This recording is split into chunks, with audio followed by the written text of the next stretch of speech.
দেখো বন্ধুরা, আজকে নিয়ে এসেছি আসল শিক ছাতু। পিস পিস করে কাটা ছাতুর বাহার দেখো। এই রান্না একবার খেলে জিভে জল এসে যায়। সঙ্গে নিয়েছি আলু, আদা, রসুন, সব মিক্সিতে পিস করে ছাতু।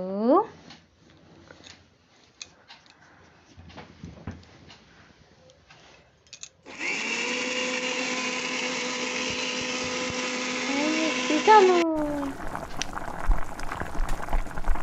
কি সুন্দর কষা হয়েছে। রংটা গ্রেভিটা দেখো,